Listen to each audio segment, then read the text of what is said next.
Have you heard? There is much excitement about President Obama's new Deferred Action campaign for undocumented youth. It all sounds very nice, doesn't it? However, Mr. Obama has a track record of promising immigrants one thing and doing the opposite. After advertising his support for just immigration reform, his administration deported more people than any other president in U.S. history. We are not offering legal advice. We are not trained by Homeland Security, and we are not promoting this campaign. We will use information available in government documents and our own experience as undocumented people and as organizers against deportation to combat the misinformation that is being spread around this new campaign. The official document at the root of the propaganda is this memo written by Homeland Security boss Janet Napolitano. A memo is not the DREAM Act or any other law. It is not an executive order from the President. It is not a pathway to legal status, amnesty, or a pardon.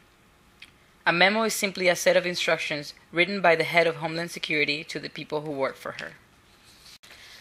Homeland Security consists of 7 agencies shown here. Napolitano's instruction applies specifically to these 3: Immigration and Customs Enforcement, U.S. Customs and Border Protection, and the Department of Citizenship and Immigration Services. The purpose of the memo is to specify, quote, how, in the exercise of our prosecutorial discretion, the Department of Homeland Security should enforce the nation's immigration laws against certain young people, end quote. In other words, their priorities have not changed. Enforcement is still their purpose. They will just manage their workload a bit differently. This is not about justice. It is about the need for Homeland Security to be more efficient in its enforcement. The key concept is something called prosecutorial discretion. This is a confusing concept. It means that authorities can decide on a case-by-case basis how and if to enforce the laws against people. Discretion means it is at their will. It is based not on rights and laws, but on priorities that different agencies set at different times. Police officers, prosecutors, government lawyers, ICE agents all apply discretion. And depending on the circumstances, discretion can work either in your favor or against you. This kind of unchecked power encourages racial profiling, and it is usually applied against poor people, immigrants, and people of color. For example, if you are stopped for a traffic violation, a police officer may decide to give you a warning, a speeding ticket, to beat you up and arrest you for assaulting an officer, or to arrest you and turn you over to ICE. Discretion is not new in the immigration system. This new campaign outlines some priorities for how discretion should be applied. The other key term is something called deferred action. To understand how this works, we will try to draw a simplified deportation diagram. We will look at how people come into the system and how they exit, either through legal status of some kind or deportation. At every stage of the process, discretion is applied by the authorities. How are people funneled through the system? How is discretion used against people or in favor of people moving through the deportation diagram?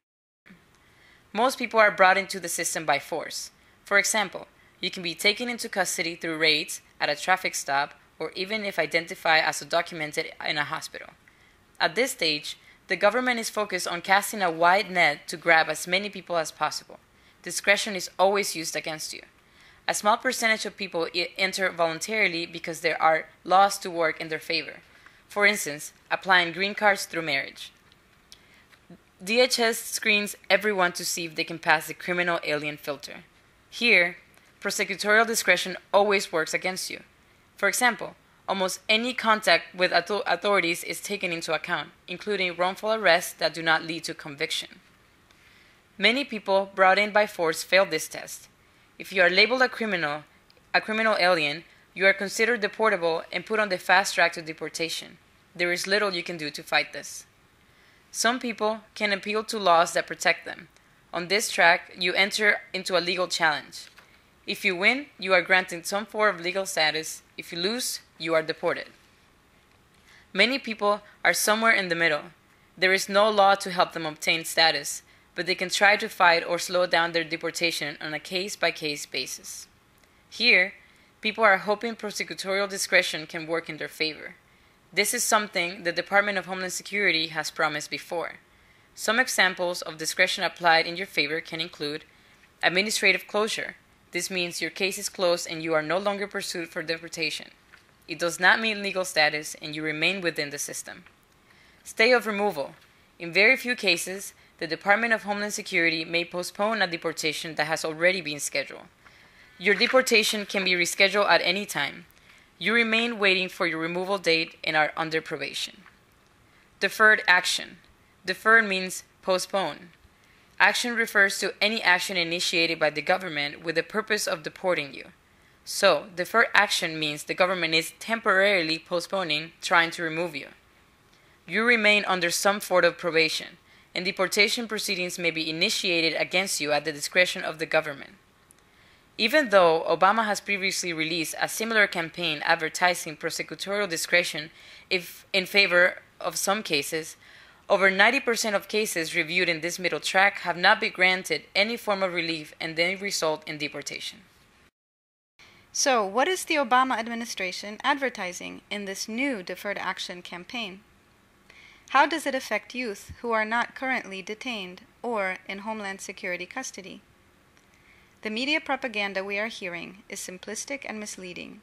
It goes something like this. Beginning August 15th, youth who meet certain criteria and who are not already in custody can voluntarily apply for deferred action.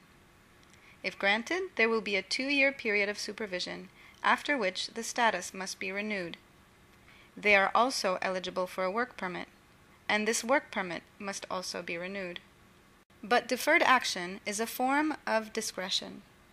If we just read the fine print on all the documents released by Homeland Security, and if we remember the history of previous campaigns that advertise relief through discretion, a more realistic representation goes something like this. Beginning August 15th, youth who are not yet in custody can turn themselves in to Homeland Security. They can request discretion to be applied in their favor. This means any of the outcomes we have seen until now are possible outcomes for these youth as well. Some may be granted deferred action. This means the government will postpone trying to deport them. In these cases, there will be a 2-year period of surveillance and probation, but no status. However, there are no guarantees.